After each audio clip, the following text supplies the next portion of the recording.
नमस्कार दोस्तों, जय सिया राम। आप सभी का बहुत बहुत स्वागत है मेरे YouTube चैनल जय सिया राम पर। आज का स्तोत्र है दिव्य कवचम,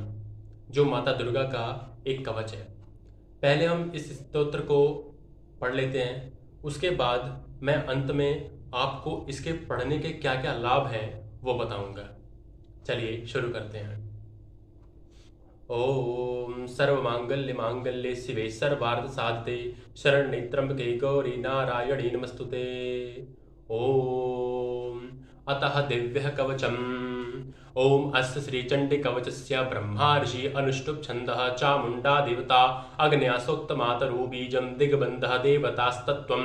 श्रीजगदम्बा प्रीत्यर्थे सप्तशती पाठं जपे विनियोगः।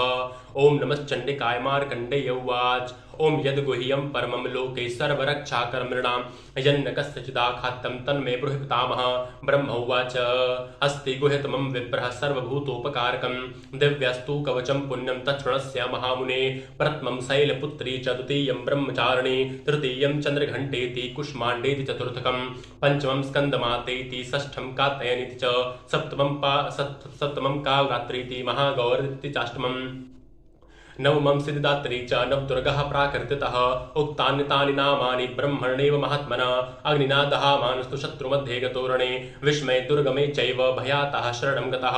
न तेषां जायते किंचित् शुभं रणसङ्कटे नापदं तस्य पश्यामि शोकदुःखभयं नहि यस्तु भक्त्या स्मृता नूनं तेषां वृद्धिः प्रजायते ये त्वां समरन्ते वेशि रक्षसे तान् संशयः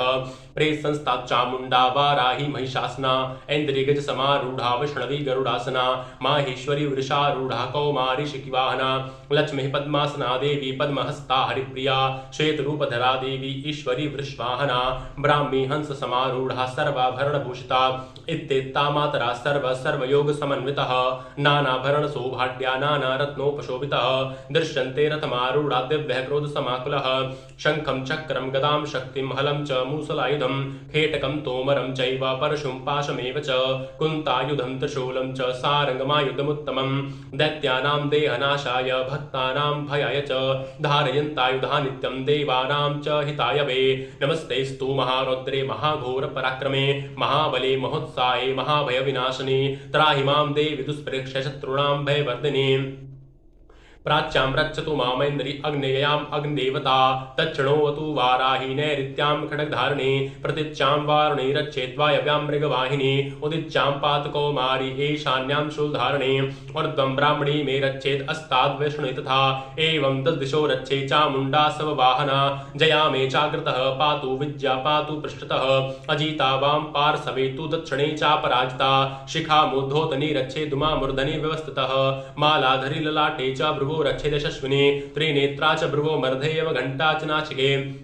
नाशिके शंकिनी चक्षुषोर्मध्ये श्रोत्रयोद्वारवासिनी कपोलो कालिका रक्षेत् कर्णमूले तु शाङ्करी नासिकायां सुगन्धा च उत्तरोष्ठे च चर्चिका अदरे चामृतकला जिह्वायां च सरस्वती दन्तान् रक्षतु कौमारी कण्ठदेशे तु चण्डिका घण्टिकां चित्रघण्टा च महामाया च तालुके कामाक्षी च बकुं रक्षेद्वाचं मे सर्वमङ्गला ग्रीवायां भद्रकाली च पृष्ठवंशे धनुर्धरी नीलग्रीवा बहि कंठे नलिकां नलकूबरी अस्कन्धयो खड्गनी रक्षेत् बाहुमे वज्रधारिणी हस्तयोर्दण्डनी रक्षेत् अंबिका चांगुलिश च नखान् शूलेश्वरी रक्षेत् कुच्छो रक्षेत् कुलेश्वरी हस्तनो रक्षेन् महादेवी मनः शोकविनाशिनी हृदये ललिता देवी उदरे शूलधारिणी नाभौ च कामिनी रक्षेत् गुह्यं गुहेश्वरी तथा पूतना कामिका मृडं गुदे महिषवाहिनी कट्यां भगवती रक्षेत् जानुने विन्ध्यवासिनी जंगे महाबला रक्षेत् सर्वकामप्रदायिनी गुल्फयोर्नारसिंही च पादपृष्ठे तु तेजसी पादाङ्गुलीषु रक्षेत् पादस्थलवासिनी नखान् दंष्ट्रकराली च केशांशेवो दर्वकेशिनी रोमकूपेश कौबैरितजं वागीशचरी तथा रक्तमज्जावसा स्तमेदांसी पार्वती अंतराणि काल रात्रिश्च पित्तं च मुकुटेश्वरी पद्मावती पद्मकोशे कफे चूड़ामृता ज्वालामुखी नख ज्वालां भेदा सर्वसिन्धुषु शुक्रं ब्रह्माणि मे रक्षे छाया छत्रेश्वरी तथा अहंकारं मनोबुद्धिं रक्षेन्मे धर्मधारणे प्राणपानो तथा वयान्मुदानं च समानकं वज्रहस्ता च मे रक्षेत् प्राणं कल्याणशोभना रसे रूपे च गन्धे च शब्दे स्पर्शे च योगिनी सत्त्वमरज अस्मश्चैव रक्षे नारायणि सदा आयुरक्षतु वाराहि धर्मं रक्षतु वैष्णवी यशः कीर्तिं च लक्ष्मींश्च धनं विद्यां च चक्रणे गोत्रमिन्द्राणि मे रक्षेत् पशून्मे रक्षण्डिके पुत्रान् रक्षेन् महालक्ष्मीं भार्यां रक्षतु भैरवी पन्थानं सुप्ता रक्षेन् मार्गं क्षेमकरी तथा राजद्वारे महालक्ष्मीं विरज्या सर्वतस्था रक्षाहीनं तुयतस्थानं वर्जितं कवचेन तु तत्सर्वं रक्ष मे देवी जयन्ती पापनाशिनी पद्मेकं न गच्छेतूरि चेच्छु मम आत्मनः कवचेनावृतो नित्यं यत्र यत्रैव गच्छति तत्र तत्रार्थलाभाश्च विज्य सर्वकामिकः यं यं चिन्तयते कामं तं तं प्राप्नोति निश्चितं परमेश्वरमतुलं प्राप्स्यते भूतले पुमान् निर्भयो जायते मर्त्य संग्रामे शिव पराजितः त्रैलोक्य तु भवेत् पूज्यः कवचेनावृतः पुमान् इदं तु दिव्यः कवचं देवानामपि दुर्लभं यः पठेत् प्रयतो नित्यं त्रिशन्तं श्रद्धावन्तः देवी कला भवेत् तस्य त्रैलोक्यस्य पराजितः जीवेद्वर्षं सागरमपमृत्यु विवर्जितः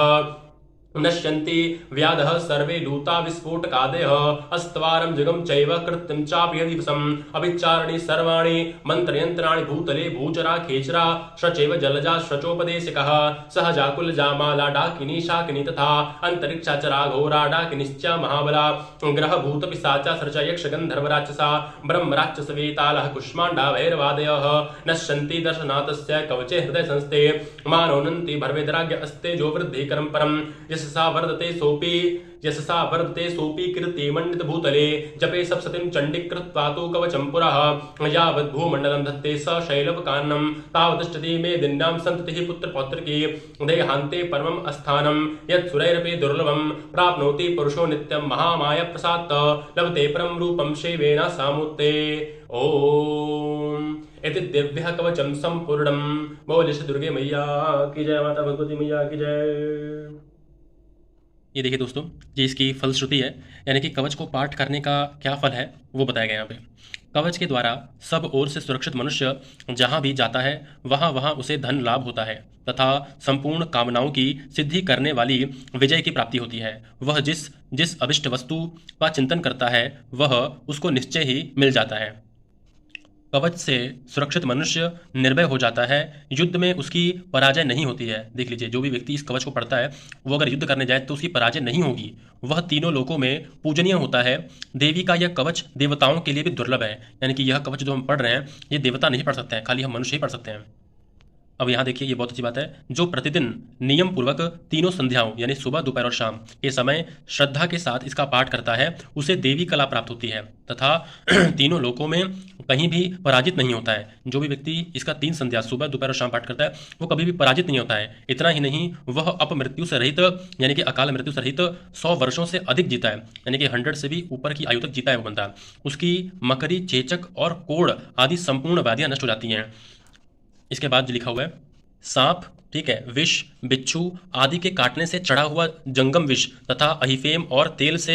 के संयोग आदि से बनने वाला कृत्रिम विष, ये सभी प्रकार के विष दूर हो जाते हैं। जो व्यक्ति इस देवी कवच का पाठ करता है उस पर उनका कोई भी असर नहीं होता है, यानी कि जो व्यक्ति देवी कवच का पाठ करता है उसके ऊपर विष, इस सांप के जहर का या बिच्छू के जहर का असर नहीं होता है। इस पृथ्वी पर तंत्र विद्या, मारण, मोहन, उच्चारण, तांत्रिक प्रयोग जो भी होते हैं, ठीक है, जितने मंत्र, यंत्र, तंत्र होते हैं वे सब इस कवच को हृदय में धारण कर लेने पर उस मनुष्य को देखते ही नष्ट हो जाते हैं। यानी कि जो भी व्यक्ति इस कवच का पाठ करता है तो उस व्यक्ति के ऊपर कोई भी मंत्र, यंत्र, टोना टोटा कोई कुछ नहीं कर सकता है। और बल्कि इसमें ये सब बातें भी हैं कि पृथ्वी पर विचरने वाले ग्राम देवता, आकाशचारी देव, विशेष जल के संबंध में प्रकट होने वाले गण, उपदेश मात्र से सिद्ध होने वाले देवता, अपने जन्म के साथ प्रकट होने वाले देवता, कुल देवता, माला, कंठमाला आदि, डाकिनी, शाकिनी, अंतरिक्ष में विचरने वाली अत्यंत बलवती भयानक डाकिनियां, ग्रह, भूत, पिशाच, यक्ष, गंधर्व, राक्षस, ब्रह्म राक्षस, बेताल, कुष्मांड और भैरव आदि अनिष्ट कारक देवता भी हृदय में कवच धारण किए रहने पर उस मनुष्य को देखते ही भाग जाते हैं। यानी कि जो भी व्यक्ति इस देवी कवच का पाठ करता है, इतने प्रकार के भूत, प्रेत और अनिष्ट कारक देवता उस व्यक्ति से दूर रहते हैं। ठीक है, कवचधारी पुरुष को राजा से सम्मान वृद्धि प्राप्त होती है। यह कवच मनुष्य के तेज की वृद्धि करने वाला है। मतलब कि जो भी व्यक्ति देवी कवच का पाठ करता है, इस कवच का पाठ करता है, उसके अंदर एक अनुपम तेज आ जाता है। मतलब वो दूर से ही पहचाना जा सकता है कि अरे भाई ये तो बंदा बहुत जबरदस्त लग रहा है, ऐसा कुछ होता है। उसके बाद लिखा है कि कवच का पाठ करने वाला पुरुष अपनी कीर्ति से विभूषित भूतल पर अपने सुयश के साथ साथ वृद्धि को प्राप्त होता है। यानी कि जो व्यक्ति इसका पाठ करता है डेली, वो व्यक्ति का जो है ना मान सम्मान बढ़ता है और उसकी लोग बहुत रिस्पेक्ट करते हैं। और मतलब लोग बहुत दूर दूर से सुनते हैं कि भाई कोई ऐसा बंदा भी है जो मतलब ये कवच एक तरीके से उस व्यक्ति के सम्मान को बढ़ाता है,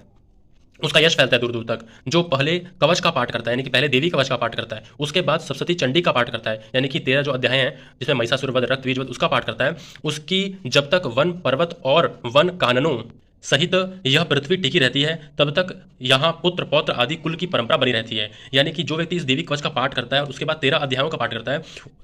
वो व्यक्ति जब तक पृथ्वी टिकी हुई है, जब तक जंगल पेड़ आदि सब है, उसके वंश, उसका जो वंश है, उस व्यक्ति का वंश चलता रहता है, कभी रुकता नहीं है। फिर देह का अंत होने पर वह पुरुष भगवती महामाया के प्रसाद से उस नित्य परम पद को प्राप्त करता है जो देवताओं के लिए भी दुर्लभ है। वह सुंदर दिव्य रूप धारण करता है और शिव के साथ आनंद का भागी होता है। ये इस पाठ का फल है। देख लीजिए, इतना बड़ा फल कभी मैंने किसी और का नहीं सुना हुआ है। ये तो माँ दुर्गा की ममता है, उनका प्रेम है अपने भक्तों के प्रति, कि वो जो भी देती है बिल्कुल एकदम कहते हैं कि छप्पर फाड़ के देती है, ऐसा देती है। तो बस यही हमारी माता कृपा है। तो बोलिए जय माता दी।